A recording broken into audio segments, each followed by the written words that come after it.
Good afternoon. So, here we are in a little bit down. There we go. All right. Here we are in lesson 29 on the Council of Ephesus. And explained last week at the end, or in our conclusionary lesson, I think it was part 3 off memory, on the first council of Constantinople in AD 381, that we would be progressing through this little subsection of our course on the ecumenical councils. In this case here we're looking at the first 4, and then later on we'll get to the 5th, 6th and 7th ecumenical councils later on in church history. But here now we've progressed to the 3rd ecumenical council, as it's known, the Council of Ephesus. Sometimes referred to as the first. There is another synod, a much smaller council in Ephesus that gets held later on in church history. But this is really the main and predominant only one, certainly the only ecumenical one, so we call it the Council of Ephesus. And you'll note there on the title page of your study notes, it's on screen for those watching online, another painting, another fresco in this case, of the Council of Ephesus. A number of figures which we'll cover here in our introduction just shortly in the first half of this lesson. The Emperor Theodosius II, not to be confused with Theodosius I or Theodosius the Great from the Council of Constantinople. This is one of his successors in the east, Theodosius II. He is sitting enthroned there, obviously, with Roman guards, the Praetorian guards surrounding him, many of the other church bishops as well, and then a figure, Nestorius, down there, of one of the 3 that are down on that lower level. He's the one with the red robe and the white hair and white beard, and we'll cover him as we go through. This period has now obviously progressed, and I'll just give you a brief explanation and then fill in some of the historical context as we've gone through there. Okay, so to begin our lesson this afternoon, we'll go through just an introduction on the Council of Ephesus. So as you can see there on your study notes, this council was convened in AD 431. Okay, so exactly 50 years after our previous council, the Second Ecumenical Council, the First Council of Constantinople. So 50 years later we have another one under an emperor by the same name with a different number. In this case, the Emperor Theodosius II. He was emperor in the east. I mentioned, I believe in passing, maybe in the first lesson, part 1 of the Council of Constantinople, that the Emperor Theodosius I or Theodosius the Great was the last unified emperor of the Roman Empire. From that point onward, after his reign ends, there in AD 396, I believe, off memory, somewhere around there. You then have the East and the West divided again. You now have emperors in the East and emperors in the West, sometimes even multiple emperors in the West. This was something that had occurred on and off throughout Roman imperial history. And so at this point, Emperor Theodosius II is one of his successors, not his immediate successor, but one of his successors in the East. He actually reigns for a very long time by imperial standards. Technically ascends to the throne upon his birth as co-emperor. But he's then formally made emperor at the age, I think, of 9 off memory, which would have been interesting. But anyway, he actually is emperor in the West from 409, I think, off memory, 409, all the way through to 450. Quite a long time, so over 40 years, which is very, very uncommon by Roman standards. But anyway, he's emperor in the East, and he's quite a unifying figure. God blessed him greatly. Quite a decent, by comparison, Christian emperor of the empire, in this case the East. A stabilizing figure because you didn't have multiple different emperors coming and chopping back and forth. There were leading up to him, but his long reign provides stability for the Christians in the East, and it's under his tenure, about halfway through his reign, that here now in 431, he convenes a church council. And that assembly, right, that council was assembled and was in session between the 22nd of June and the 31st of July in AD 431.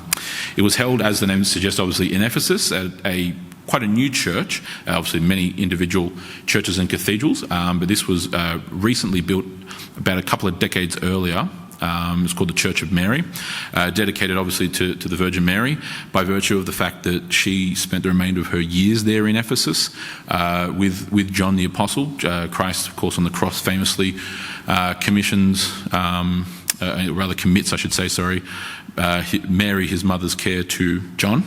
And John eventually, after having been exiled to the island of Patmos for a few years, where he of course delivers the book of Revelation, he is then eventually freed from that exile and returns to Ephesus, which is nearby, obviously on the coast of off of Ephesus, off of Patmos. He then spends about another 30 years or so, a little bit more than that, nearly 35 years actually, there in Ephesus, and Mary also with him. So the Church of Mary in Ephesus was an apt dedication because Mary spent the remainder of her years living out there in Ephesus. Right? Part of the Church of Ephesus, which we have a letter to. So moving on, this is considered, as I mentioned earlier, part of the ecumenical councils, and is the third ecumenical councils. Again, I've included the definition there if you're watching this little portion on the ecumenical councils for the first time, from this term oikumene, meaning the inhabited world or worldwide. In total, there was around 250 bishops that were in attendance, which actually makes it the largest church council since the first Council of Nicaea back in 325, which we covered, of course, many lessons ago. It's not the largest one that will occur in church history. The next one, the Council of Chalcedon, 20 years later, in 451, which we'll get onto in a couple of weeks' time, it was the largest council. I think, off memory, had about 500 bishops around. But this was the largest church council since basically a century prior, a little over a century prior, 325. Here we are now in 431. And this is significant because they were dealing with a very important issue. Part of what we have unfold throughout this time period is the ascendancy or the rise of new heresies and new Gnostic groups and other such things of that nature. Arianism, whilst not extinct, of course, it wouldn't die out for about another 150 to 200 years from this point, late 6th century. Arianism, while still being around, was very thoroughly defeated. People now saw en masse the errors of Arianism. They saw why it was wrong. This had all now been exegeted from the scriptures, explained by the church fathers at these ecumenical councils. All this had been laid out very plain and clear, and it was quite distinct whether you would go with the scriptures or against the scriptures. So in the wake of that, you have unfortunately new heresies that arise.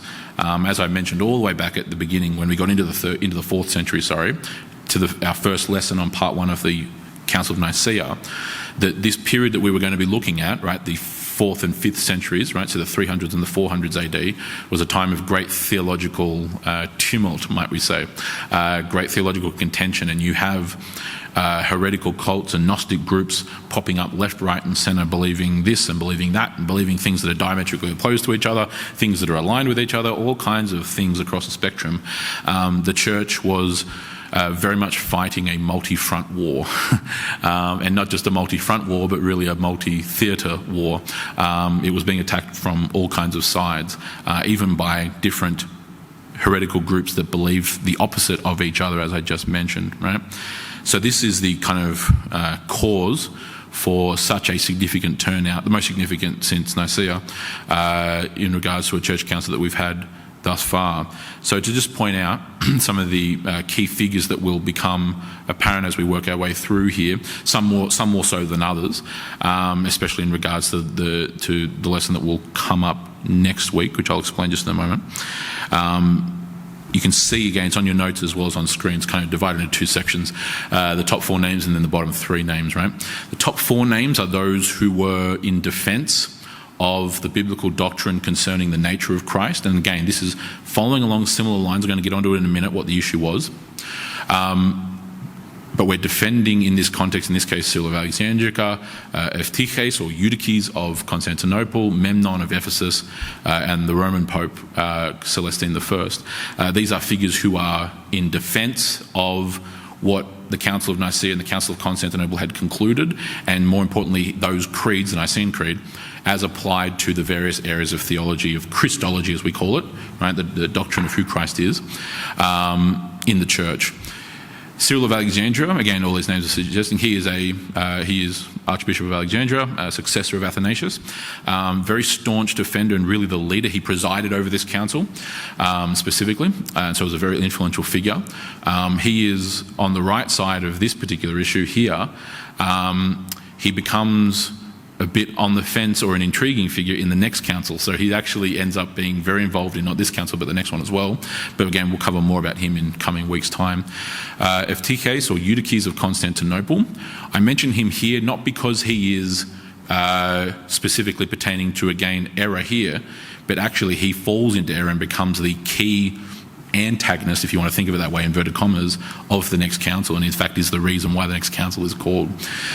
Eutyches or Eutyches, again, as the name suggests, is Archbishop of Constantinople, staunch defender of Christ being fully God and fully man. Unfortunately, later in the coming decades, the next 20 years, he actually, in response to the problems that were present at this council, does a gigantic pendulum swing and actually ends up teaching a brand new heresy himself. And so the tragic tale of Eutyches is something which we'll look at more in the next council, Council of Chalcedon, which is the biggest church council, ecumenical council of the church council of the ecumenical councils in history, right? So I'll leave more about him when we get onto that section of Council of Chalcedon. Memnon of Ephesus, again, I mentioned here because obviously he is Bishop of Ephesus. He is the leading pastoral or ecclesiastical figure there in Ephesus, where the council is being held. Part of the significance of why it was held in Ephesus is because you've obviously had Constantinople in the previous one, the seat of the empire, right? The new Rome, Constantinople.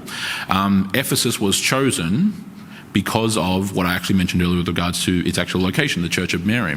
Much of the debate that unfolds throughout this council is actually focused on Christology, so the nature of who Christ is, the person and work of Christ as we call it, but actually through a specific issue. Again, I'll explain more about that in a minute, but had to do pertaining to Mary. Okay, so the fact that Mary was significant, obviously, in the life of the Ephesian church, that she spent the remainder of her years there in Ephesus, it was an apt place of symbolism to hold it in this particular council. I'll explain more about that in a minute when we get on to the actual core issue being discussed. The Roman Pope, and we've covered this before, Rome has had representation at previous ecumenical councils without the Pope specifically being there, the Bishop of Rome. In this case, Celestine I, who is the current Bishop of Rome, was not again present, but sent papal legates, in other words, delegates. They actually arrived late. Part of the council kind of started with a bit of a hiccup because X amount of the bishops had arrived and a number of other ones had not. The delegation from the Church of Rome was considerably late to the council, a number of days late, and another faction, you see the name mentioned there in the second to last name, Antioch. The delegation from the Church of Antioch, which were on the other side of this issue, unfortunately, also had many delays, and I'll explain more about that in a minute. Finishing off there, the other three that you see there.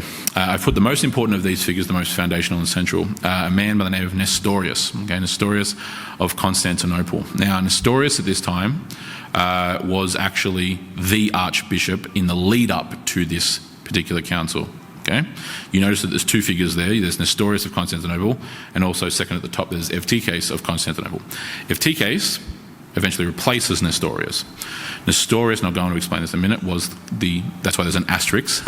He is actually removed from that office, hence the asterisk. But again, more on him shortly.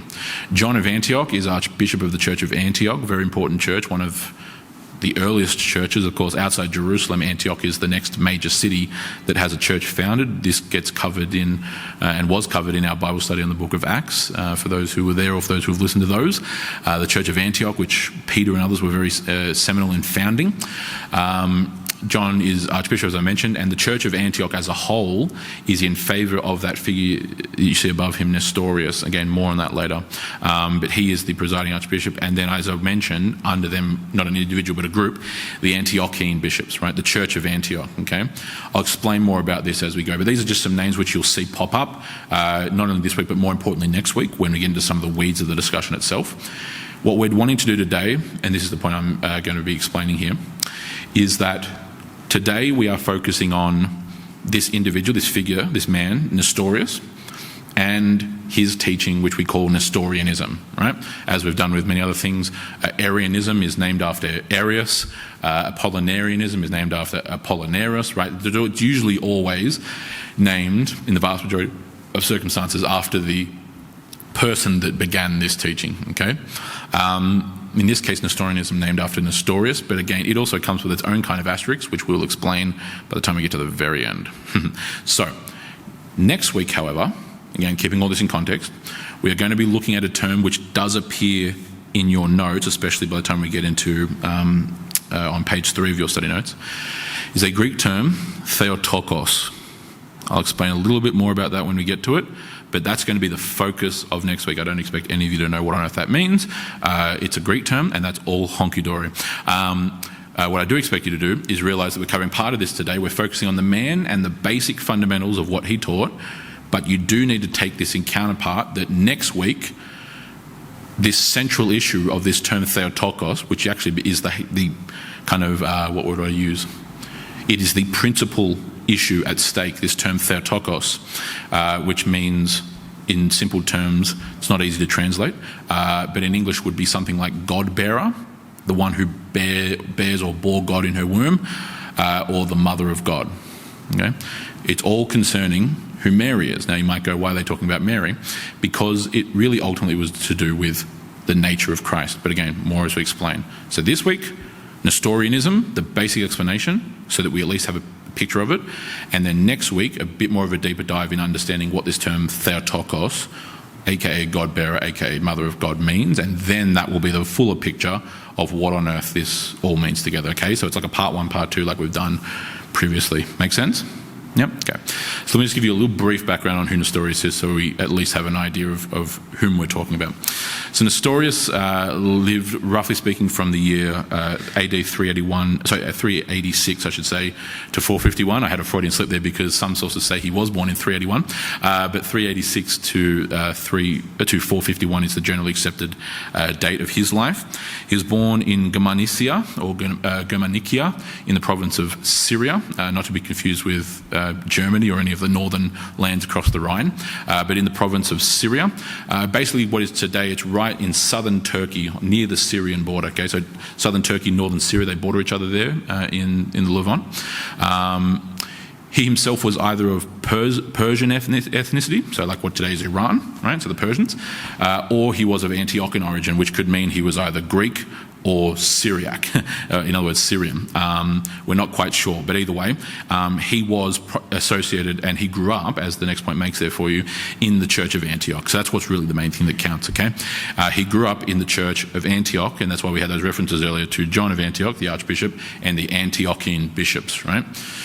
The Church of Antioch is quite significant in its influence in this particular time of theological crisis. But anyway, he grows up in the Church of Antioch. He was a dedicated pupil of one of the prominent figures there, one of the bishops, Theodore of Mopsuestia, who we have referenced in regards to earlier councils. He becomes a figure that is rather favourable and leans towards Arianism. He was at least semi-Arian as far as I'm aware the source is talking about, but anyway, I mention him for that sake. But in regards to Nestorius himself, he was actually ordained as a priest and a monk there in that church. Gained quite a reputation actually for the quality of his sermons, not just in terms of his ability, his rhetorical ability, but in the content. He was quite a prolific orator, quite a prolific homiletician, to use a more specific, complicated term. Homiletician, in other words, one who preaches a sermon in a church, and gained quite a reputation for that. So his ability to formulate arguments, his ability to exegete the scriptures was quite good up until these kinds of issues arise, at least. But nevertheless, he becomes, and I mentioned this earlier, he becomes the Patriarch of Constantinople, right? So he moves from Antioch to Constantinople and becomes Patriarch, in other words, Archbishop there from AD 428 to 431. That's why I had the asterisks on his name earlier. He is dethroned, in other words, defrocked, removed from that office during the council, or as part of this council, right? So for that 3, nearly going on 4 years there, he is Archbishop of one of the most significant cities in all of the world, Okay? Many of the figures we've actually covered have been in and around Constantinople, and for those who maybe weren't here in lessons past, or who may have forgotten because it was a passing point, I explained, especially in regards to that Council of Constantinople in 381, that it makes a lot of sense for these issues, especially Arianism, which was the context there, to be springing up in a city like Constantinople, the capital of the empire, the new Rome, right, that Constantine built, what was called by the Greeks Byzantium, because that was the heart of the empire now. Right, Rome, the original Rome was significant. Nova Roma, the new Rome, Constantinople, was the new most significant place. So attacks in that church should probably be expected, right? Getting to the heart of the empire, the church in the most significant city, certainly in the east, and really in the whole empire by this point, and the place that is the seat of the imperial court. Again, many of the central figures, especially in regards to the Arians, were actually ministers to the emperors themselves, right? And so part of that tactical and strategic move is getting close to the seat of influence and power in a major city. So it makes a lot of sense. Anyway, Nestorius himself is one in a long line of people in the Church of Constantinople who were problematic during this century prior and century after. So that's the basic understanding of who he is, right? Originally from Antioch, grew up in the Church of Antioch, taught there, ordained there, blah, blah, eventually is appointed as the Patriarch, in other words, the Archbishop of Constantinople, 428 to 431. Okay, and that's the basics of his background, which at least go, here's this guy and here's where he's from. So for the remainder, what we want to do, having had that, is actually look at the basic elements of what was taught and what gets known as Nestorianism. Now, some of my language in how I refer to this might seem odd. I'll explain a bit more later. You'll hear me often use the phrase, what gets taught as Nestorianism, as opposed to saying, here's what Nestorius taught. I'll explain more by the time we get to the end. But the basics of it are that we're not actually 100% sure anymore whether Nestorius the man taught all these things specifically. I'll explain more about that later, okay? So you're going to hear me referring not necessarily to Nestorius, but to Nestorianism, right? So the system of thought, not necessarily the man. Does that make sense, right? It's not like times past. Like we know exactly what Arius taught, and we know exactly what those who followed him taught, right? In this case, it's a bit more dicey, but I'll explain later at the end. So I won't be referring to Nestorius, the person. I'll be referring to Nestorianism, the belief system, and we know a lot about that, okay? So here's the basic elements of Nestorianism, and I just want to cover some key terms which you're going to see through. Some of these will be relevant, most of these will be relevant today, some of these will be relevant next week. Some of them, in fact probably all of them, you'll need to look over again because you're already probably looking at your notes going, oh boy, there's some interesting words there, right? And that's all honky-dory.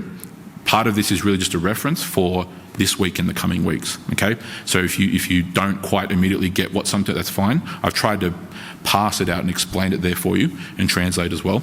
But just keep in mind that this set of key terms here, this legend, this key, will be important in coming weeks as well, okay? So just to cover what those are. We've seen some of these before though, right? Especially in that regards to that first one. You have the term hypostasis. We saw this when we were covering the last two church councils, especially in regards to the Council of Nicaea. But this term hypostasis, what comes to mean through these church councils and still means now by the time we are in this first half of the 5th century, what this means is person or subsistence, okay? It did not used to mean person. In much older Greek literature, hypostasis meant something more like nature, okay? Much like what physis there means in the second line. But certainly by the time you get to these church councils, so 4th and 5th centuries, this term hypostasis means person, and it's utilised that way, at least in a church context, okay? The differences in how that word evolves becomes issues of contention that go back and forth. It's still an issue of debate back and forth. But in the way that it gets used by these bishops, by these church fathers, what they mean by it in Greek is person, and we know that by what they wrote, okay? This second term, physis, right, if you can think of it in English like P-H-Y-S-I-S, physis, that word again is very clear. It means nature or substance. We've come across this word a number of times, especially in the Nicene Creed, right? Being of one substance, talking about Christ, being of one substance with the Father by whom all things were made, blah, blah, blah, blah, blah. You have this term physis, and this will become important, especially if you look at the bottom three terms there you have, right? Monophysitism, miaphysitism, diaphysitism. Do you see the common link? Physitism. That's from that word physis, meaning nature or substance, okay? In other words, just nature. The third of these Greek terms is prosopon, right? You have it transliterated into English there for you as well. It's pronounced as it sounds, prosopon. It means person specifically. It really more directly or literally means face. It was a term that was actually used in Greek theatre for the mask that people would wear, right? An actor would come out with a mask playing one character, rush off backstage and come back out with another mask in the next act, right? So that's what it meant face, but came to mean, in the context of theology, person, okay? Similar and very, very similar to hypostasis. That's why there's this kind of debate. I'm not going to go into much now, but it will come more relevant later. Those three terms you're going to see, especially that term physis, because now those bottom three terms, if you look there in your study notes, right, these are all English theological terms which we use. Monophysitism, miaphysitism, and diophysitism. Much simpler than it might seem when you read it there in isolation. Monophysitism just simply means the only nature. Monos, the Greek word for alone or only, right, unique. So coming from a Greek philosophical term, Platonic term called the monad, the one, which then gets applied to God, especially the Father. But monos, meaning the only, and physitism, in other words, physis, that second line, nature. Okay, so only nature. Groups like the Eutychianism, that's that figure, Eutyches or Ephesus of Constantinople. Again, more on that when we get to the next council. Monophysitism is not something that's in view for this one. It's, again, relevant for the coming lessons that are going to follow this, right? The ones that are more relevant, and actually I suppose in one sense actually technically monophysism is more relevant here than miaphysitism. Miaphysitism, mia means one. Okay, so one nature, right? What this means, and you'll see me list there a group that's still around today, of course, the Oriental Orthodox, right? So Oriental Orthodox, these are Christians, Oriental Orthodox Christians in Egypt, right, in Alexandria. The Church of Alexandria is just still around today. The Syriac Orthodox, right, so the Syrian, which are descended from the Church of Antioch, hence why they're mentioned here. The Church of the East, although they're not quite miaphysitists, much more complicated, but more, again, next week and other weeks. Our primary focus here today is on that last term, which is good because it means we don't have to keep multiple terms in our head. We can just focus on the one. And that is the term diophysitism, right? Dio, meaning two, right? So you just have the simple Greek words for one and two. Mia, dio, right? Two natures, okay? In other words, what are known as Chalcedonian Christians, a bit anachronistic here because Chalcedon comes later, but the Chalcedonian Christians are us. We're actually Chalcedonian Christians. What that simply means is those who affirm the doctrines and the creed which was put forth in the Chalcedonian Creed at the next church council, which is something that every Christian affirms other than certain groups like the Oriental Orthodox where it gets a bit dicey. But Eastern Orthodox, Roman Catholic, all the Protestants, everyone affirms those groups, those branches. The vast majority of Christians uphold and affirm the Chalcedonian Creed, which comes from the next church council, okay? I want you to look there at that word diophysitism, two natures, okay? So the concept that Christ has two natures, human and divine, okay? This is something which some of you have heard. I can see some heads nodding, which is good. But diophysitism, but it does require some explanation, okay? Turning over your pages to page 3 of your study notes, we're continuing on here. Here is the essence of what Nestorianism is from a doctrinal perspective, okay? Nestorianism is the doctrine that there exists within the incarnate Christ two distinct hypostases, we saw that term earlier, right? In other words, persons, two persons, one human and one divine, okay? Thumbs up. It's exactly what the scriptures teach. Christ is the Son of Man and the Son of God. Following me? Yep, good. Fully human and fully divine in one person. However, what Nestorius taught was a very radical form of that, okay? And Nestorianism, again, I'm using these terms in odd fashions, Nestorianism taught what we sometimes in theological academic terms call radical diophysitism, and here's why, okay? This will seem complex, but I promise you it's not. Diophysitism is the biblical position. This council and the Council of Chalcedon especially resolve this issue very clearly, just like you had these other two parts. It's almost like there's a council initially, and then they need a follow-up about 50-something years later or X amount of decades later to tie it off, right? The Council of Chalcedon can almost be seen like the other C, as we've already seen, going back a century. The Council of Constantinople can almost be seen like a part 2 or a round 2 of the Council of Nicaea, hence the improved creed, yes? The Council of Ephesus and the Council of Chalcedon, so 431 and 451, are exactly like that. There's a part 1 where they lay down all the foundational teachings. Some people are on board, some people still fight against it, and then they have another church council as a bookend to round it off and go, no, we're reinforcing that, we're bringing in a creed or even an updated creed. In this case, it's just a creed, the Chalcedonian Creed, right? Where they reaffirm what they've already said and they finalise the issue. That's what the first and second's relationship is, and the third and fourth's relationship is. Here's why that's important. Diaphysitism has already been explained and taught at Nicaea and Constantinople. Okay? That Christ is human, right, born of the Virgin Mary, right, all those kinds of things that get explained in the Nicene Creed, but also explained that the Lord Jesus Christ is of one substance with the Father by whom all things were made. Okay? You've got in the Nicene Creed the full humanity and the full divinity of Christ. Okay? Dio, two, physis, natures, right? He's not just a man, he's also not just a God. Fully God, fully man. Okay? Tick. However, what Nestorianism does is actually take that and veer it off into a very extreme form, as we refer to it, hence the term radical diaphysitism, right? So it sounds, initially, especially if you read that first point there, the first 3 lines, right? The doctrine that exists that there exists within the incarnate Christ 2 distinct hypostases, one human and one divine.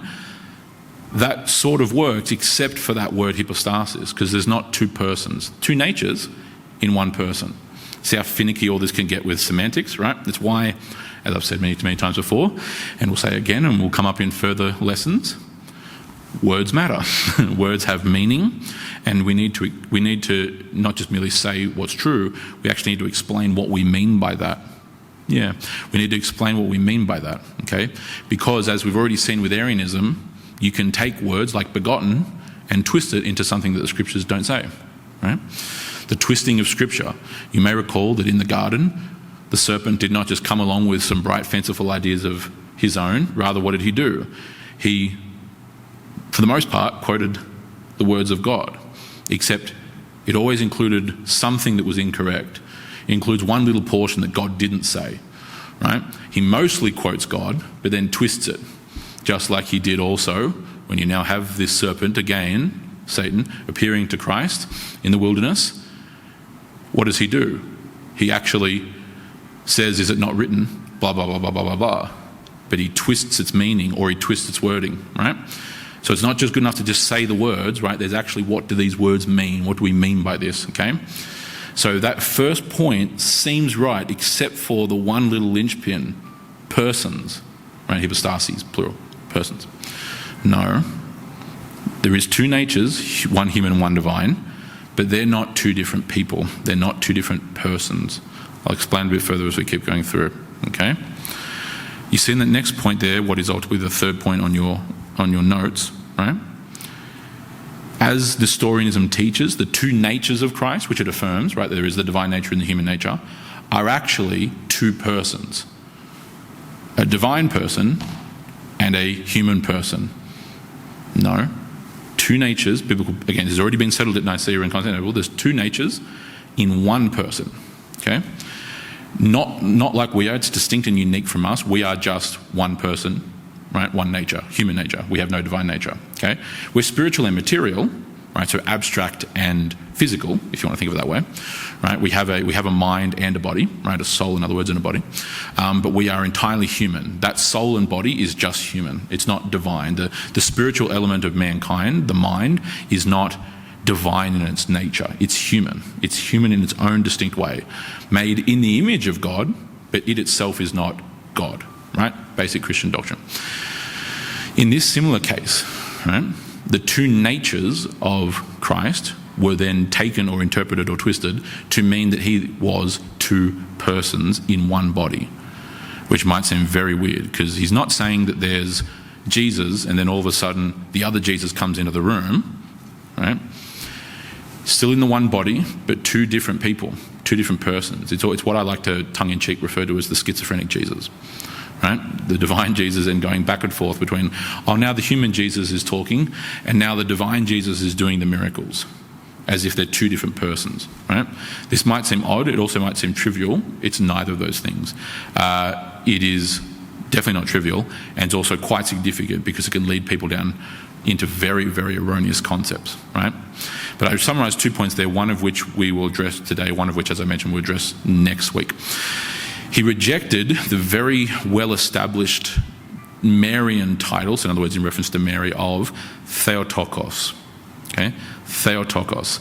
Theos, if you want to think of it in English, Theos, is just the basic Greek word for God, Theos, right? So if you know anyone called Theodore or Theo, that's where that name comes from, right? Used obviously ad infinitum throughout the scriptures, Old and New Testament, right, in Greek. Tokos is a bit more of a difficult word to translate. Like I said to you, probably the nearest equivalent in English we can bring it into is that tokos means to bear. The God bearer, the one who bore God in her womb, which is historically also in a more, still attached, but a less direct way being translated as the mother of God, okay? And I will defend that very arduously in the next lesson. So if you have questions about that, next lesson is all about the term Theotokos, okay? But today, focusing really on that last point, this belief of his is what we call is what's called a prosopic union. So that's why I said, if you look back on your terms there, that word back in your key terms on page 2 of your study notes, prosopon, meaning persons, the prosopic union, or in other words, the personal union of Christ, because he believes there's two persons. Nestorianism teaches that there's two persons, not just two natures, but the two natures are two persons. Are you following me? Cool.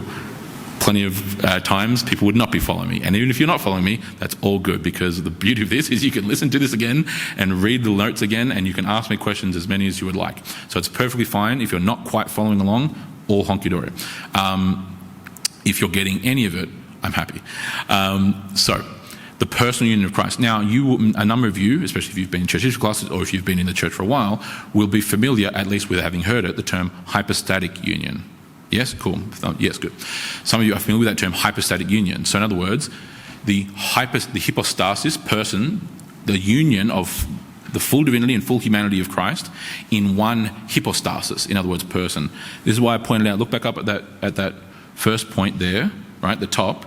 Nestorianism is the doctrine that there exists within the incarnate Christ two distinct hypostases, two persons.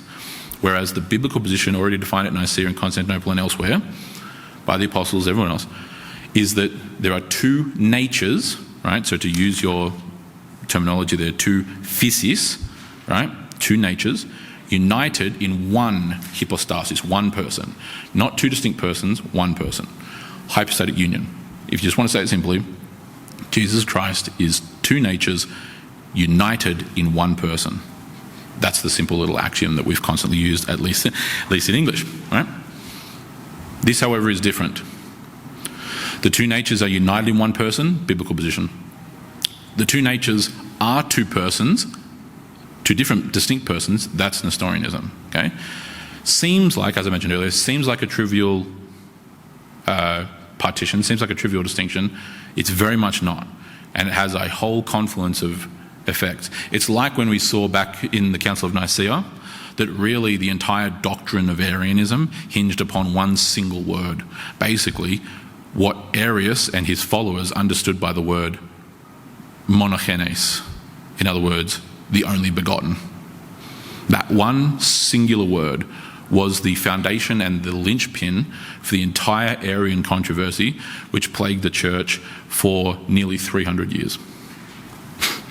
Right, in terms of its existence. One guy misconceptualizes, misunderstands, and ends up butchering one term, and the church descends into 300 years of conflict and battle.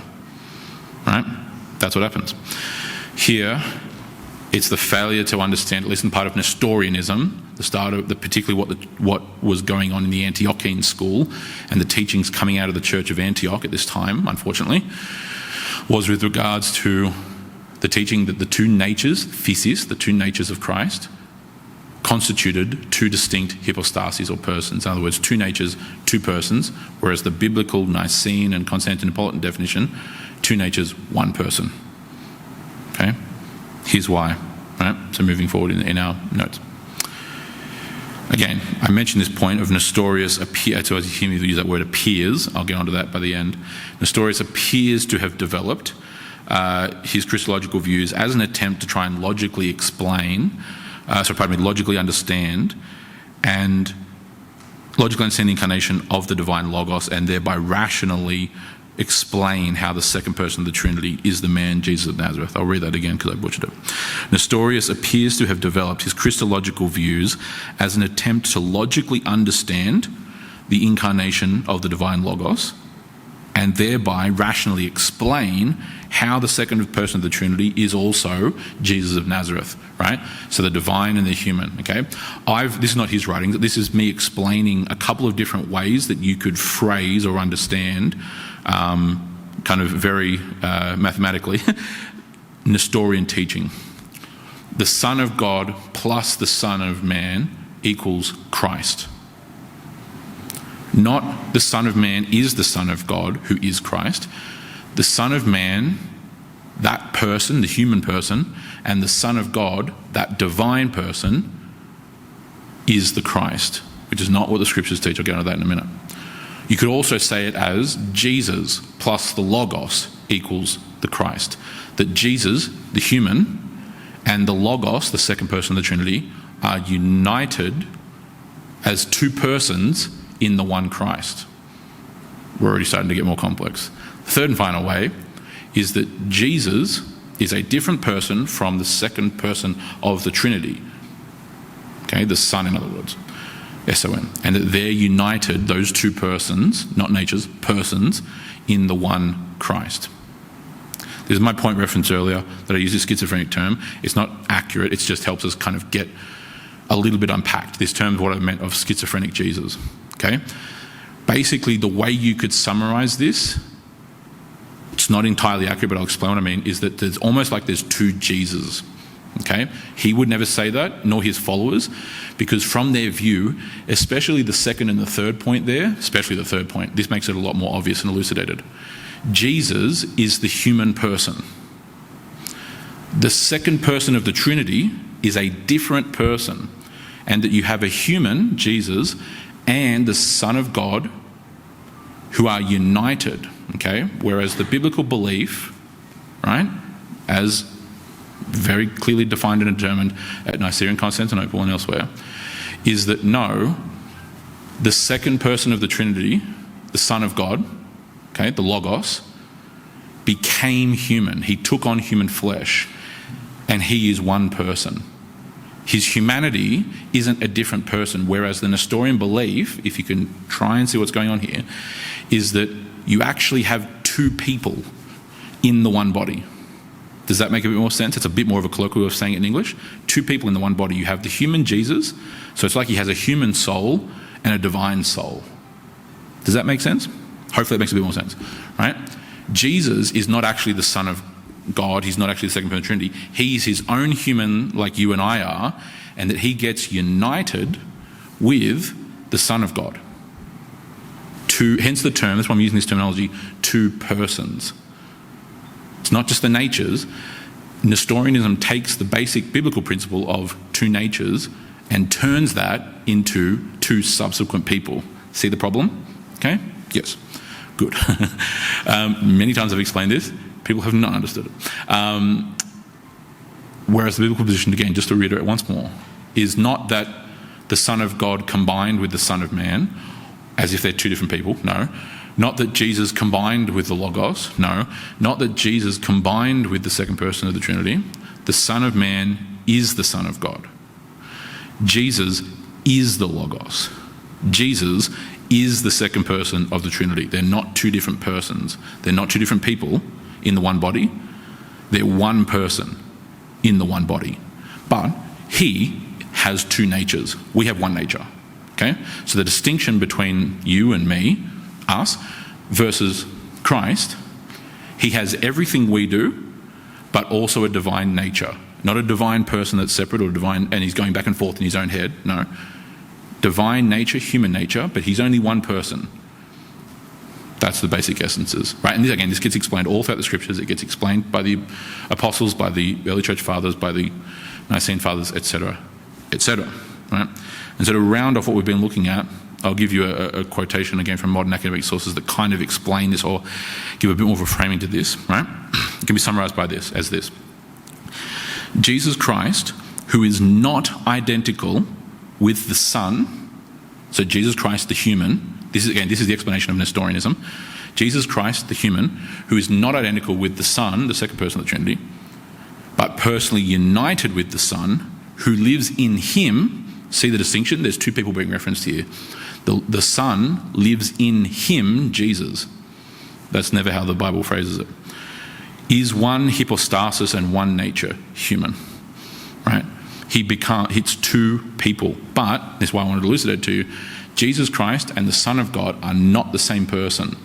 It's almost like, basically the teaching, not that he would phrase it this way, not that they would phrase it this way, but it can be essentially thought of almost like Jesus, the human being, is possessed by the Son of God. Two persons. That's the way you can think of it.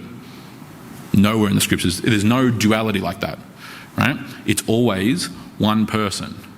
Jesus is only ever referred to, in regards to himself, in the singular. There's never a reference to him in the plural. There's never a reference or an explanation where we have some account or some story of the human Jesus doing one thing and then the divine Son of God doing something. No, they're always referred to in the singular. Jesus Christ, the one person, is the same person, singular, that eats bread and slept and went to the bathroom, as is the same person who walked on water, transformed water into wine, and raised the dead. Same person. They're not different people. Two natures united in one person. Hypostatic union, hypostasis, one hypostasis, not two. Okay, and you'll see there as well on your the bottom of page 3 of your study notes. This is kind of the simplest little kind of conceptual graph that I could provide with regards to how this is conceptualized. You'll note there, it's on screen as well. You'll note there that the outer oval is what I'm utilizing, or is what being utilized here for the body, right? So it's not like there was two people standing in the room. That's not what he believed, right? That's not what Nestorianism believed. One body, you're only seeing a single figure, but in him there's two persons. There's the human person and the divine person. So this is heretical. This would be accurate if you said human nature and divine nature. Make sense? Because nature and person are used very differently in theological terms. They weren't in Greek, it was a bit more murkier and a bit less. But through these church councils, this is where now the church fathers are going, oh, we really need to define what we mean by these terms, and here's what we mean, blah, blah, blah, blah, blah, blah, right? Persons, no. Nature, yes. So human nature, divine nature, united in one person, to use some of the theological terms that come from Chalcedon, the Chalcedonian Creed, without confusion, mixture, and there's a third term that gets used that I can't remember off the top of my head, but without confusion, in other words, without mixing. Right? We'll get on to Eutychianism later. Eutychianism is the belief that monophysitism, that there is only one nature, the divine. What happens with Eutyches, who defends against Nestorianism and unfortunately falls into heresy in the attempt, is that he goes on to believe that the human nature gets consumed and absorbed by the divine nature, and only the divine nature gets left. Won't confuse you with that. That's more for the next council. Okay, this is the basic kind of conceptual representation of Nestorianism. Human person, Jesus, divine person, Son of God, and that they're two different persons in the one body. So he has two souls, two persons, right? Which is not the biblical teaching, because you never have these plural references. Jesus is always referred to in the singular. He is one person, just like we're one person, except we are one person with one nature. He is one person with two natures. Comprehende? Wonderful. Okay. That is essentially the end of our very basic, primitive lesson on Nestorianism and this part 1 of the Council of Ephesus. Okay? I'm totally aware you will need to read it through again. You will no doubt have many more questions, and that's all honky-dory. Some of these questions, a lot of them in fact I suspect, will become much more understandable and even obvious when we dive into the weeds on this term Theotokos next week, right? Because it might seem odd, right? the entire debate actually hinged on how we refer to Mary, how we refer to the Virgin Mary. But the reason with, just to do a poor job of burying the lead for a minute, is because the way in which we refer to Mary, what actually occurred in the virgin birth, determines or impacts what we believe about Jesus' own nature, about who he is. Okay? Again, more of that, that's what we'll look at next week. Once we do that, I'm pretty confident, quite confident in fact, that a lot more of these things will become clear. Maybe not entirely for me, and that's all good, but it will certainly become a lot clearer once we get through this term Theotokos, because it's actually extremely important. If I were to get up in a Baptist church or in a number of Protestant churches, not all, but some of them, and call the Virgin Mary the Mother of God, I would get a wild response. But once I explain it next week to you, it's actually an extremely important thing on this term. Mother of God, that can be debated. But the term Theotokos is actually not negotiable. It's actually, if you deny it, as Nestorius does, that thing we do know, Nestorius did deny the term Theotokos, then you lead to problems. Now, to finish off, this kind of explanatory point that I very briefly and vaguely touched upon throughout, as to why I'm making a habit of referring to in these lessons Nestorianism as opposed to Nestorius. Throughout many portions of the Middle Ages and the early modern period, as should naturally be expected and very understandably so, the amount of resources available to any church historian or any Christian theologian regarding this specific issue, namely the writings of Nestorius, no one had access to those. If you're doing theological work over in England, your access to original writings from Nestorius is exactly zero. Okay? Because the fact is, we actually don't have, at least as far as I'm aware, any of the original writings of Nestorius, as in we today. Okay? Whether others did or didn't is a matter of scholarly debate. Obviously, for a portion they may well have, right? But in terms of our time here in the 21st century, we don't have Nestorius' original teachings. Now, we can obviously infer a number of things, so there's really no debate that Nestorius denied the term Theotokos. We pretty much know for a fact, actually, that he preferred a term called Christotokos, that Mary was the Christ bearer but not the God bearer, right? Again, more on the next week. However, what he did or didn't specifically believe about some of these more formulaic ways of understanding it, we're not quite sure. In fact, there might even be, again, this is muchly an academic debate, a scholarly debate, but there might even be, it appears, some secondary evidence that Nestorius actually didn't believe the full extent of what is commonly attributed to him. We know for a fact that a bombload of people did believe these things because we have the writings of Nestorians, okay, without it being Nestorius himself, right? So the teachings that are attributed to Nestorius, whether they are or are not from him, is one thing. Certainly the whole Theotokos, Christotokos thing, that title, the rejection of that, we definitely know he did that. What else? We're not 100% sure because we don't have any primary sources, but we do certainly know what the Nestorians, that group of people, that group of Christians, taught. Okay, so we know exactly what Nestorianism is, and we know exactly why it's a heresy, and we know exactly what happened in that regard, especially because of the next council, which is the biggest of these ecumenical church councils in history, right, in the early church, right? And we have more writing from the Council of Chalcedon than almost all the other ecumenical councils combined, right, off memory. It's at least close to that, I think. There's certainly way more writing from Chalcedon than any other church council by far, right? So a lot of our information comes from the kind of round 2 of this Council of Ephesus, okay? Don't be afraid to go back and read through those notes. Don't be afraid to then come and ask questions next week, or I'll try and answer some questions here now for you, obviously.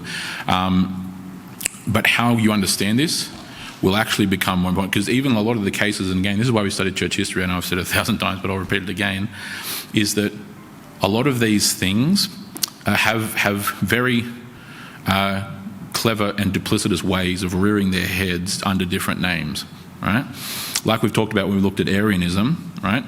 There are a number of Arian cults today. The Mormons, the Jehovah's Witnesses, various other groups along those lines.